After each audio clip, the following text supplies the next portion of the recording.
ഒരിടത്ത് നല്ല മരങ്ങൾ നിറഞ്ഞ ഒരു കാടിനോട് ചേർന്നുള്ള കൊച്ചു വീട്ടിൽ മിട്ടു എന്നു പേരുള്ള ഒരു പൂച്ചക്കുട്ടി താമസിച്ചിരുന്നു. മിട്ടുവിന് നല്ല വെളുത്ത നിറമായിരുന്നു. മിട്ടുവിന്റെ കണ്ണുകൾക്ക് മരതക കല്ലിന്റെ നിറമായിരുന്നു. അതുകൊണ്ട് തന്നെ കാണാൻ നല്ല ഭംഗിയുണ്ടായിരുന്നു. അവൾക്ക് എടുത്തു പറയാൻ ഒരുപാട് കഴിവുകളുണ്ടായിരുന്നു. അതിൽ ഏറ്റവും പ്രധാനപ്പെട്ടത് അവൾക്ക് ആരുടെയും ശ്രദ്ധ പിടിച്ചുപറ്റാനുള്ള കഴിവായിരുന്നു. മിട്ടുവിന് എല്ലാ ദിവസവും രാവിലെ ജനലിലൂടെ പുറത്തേക്ക് നോക്കി കിളികളെയും അണ്ണാറക്കണ്ണന്മാരെയും കാണാൻ ഇഷ്ടമായിരുന്നു. കാടിന്റെ ഭംഗി ആസ്വദിച്ച് മതിയാവാതെ അവൾ അവിടെ തന്നെ നോക്കി നിൽക്കും.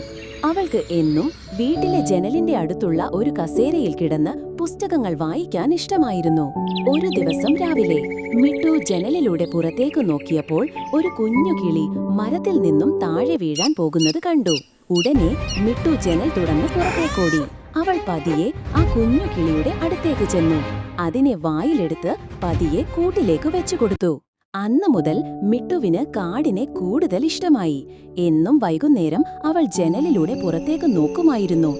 അവൾക്ക് കാടിന്റെ സൗന്ദര്യം കാണാൻ കഴിഞ്ഞതിൽ അതിയായ സന്തോഷം തോന്നി. മിട്ടു തന്റെ ജീവിതം കാടിന്റെ ഭംഗി ആസ്വദിച്ച് സന്തോഷത്തോടെ ജീവിച്ചു.